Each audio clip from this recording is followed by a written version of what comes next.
Guys welcome back. അപ്പോൾ ഇന്ന് ഞാനും ആദും ചേട്ടനും കൂടി ഇതാ ഒരുങ്ങി ഇറങ്ങി കേട്ടോ. ആദ്യം എന്നെ കൊക്കറിത്തിയൊക്കെ കാണിക്കുകയാണ് കേട്ടോ.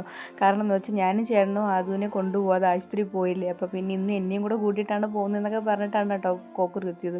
പിന്നെ ഒന്നും നോക്കിയില്ല, ഞങ്ങൾ നേരെ ഹോസ്പിറ്റലിൽ പോകാനായിട്ട് പോകുന്ന വഴിക്കാൻ ആദ്യം ഓരോ കാര്യങ്ങളൊക്കെ പറഞ്ഞുകൊണ്ടിരിക്കുകയാണ് കേട്ടോ. എന്നെ കൊണ്ടുപോകണം, എനിക്ക് അത് വാങ്ങിച്ചു തരണം, ഇത് വാങ്ങിച്ചു തരണം എന്നൊക്കെ. പിന്നെ ഓരോ കാര്യങ്ങളൊക്കെ പറഞ്ഞിട്ട് ഞങ്ങൾ നേരെ ഹോസ്പിറ്റലിൽ എത്തിയിട്ട് ഇന്ന സമയത്ത് അമ്മയെ കണ്ടില്ലായിരുന്നേ. അമ്മ കാപ്പി വാങ്ങിക്കാൻ പോയിട്ടുണ്ടായിരുന്നു അവർക്ക് രാത്രി കഴിക്കാൻ വേണ്ടിയിട്ട്. പിന്നെ കുറച്ച് കഴിഞ്ഞ സമയത്ത് അമ്മ പോയിട്ട് വന്നിട്ടുണ്ടായിരുന്നു. പിന്നെ ചേട്ടൻ എന്തോ സാധനം അച്ഛന് വാങ്ങിച്ചൊക്കെ കൊടുത്തിട്ട് ഞങ്ങൾ നേരെ അവിടെ നിന്ന് ഇറങ്ങി.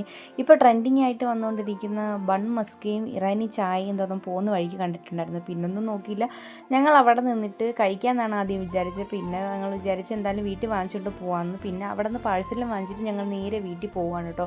പോകുന്ന വഴിക്ക് തന്നെ ആദ്യം എൻ്റെ അടുത്ത് നിന്ന് പറയണം അമ്മയ്ക്ക് വയറ് വെച്ചിരിക്കുന്നുണ്ടോ ഇതൊക്കെ കണ്ടിട്ട്. പിന്നെ ഞാൻ പറഞ്ഞില്ല, നമുക്ക് നേരെ വീട്ടിൽ ചെല്ലാം. പിന്നെ ഒരെണ്ണം ഉണ്ണിക്ക് മാറ്റി വെച്ചിട്ട് ഞങ്ങൾ മൂന്നുപേരും കൂടെ ആ രണ്ടെണ്ണം എടുത്ത് കഴിച്ചു കേട്ടോ. എനിക്ക് ഇഷ്ടപ്പെട്ടു. അപ്പോൾ അടുത്ത വീഡിയോ ആയിട്ട് കാണും. Okay, by.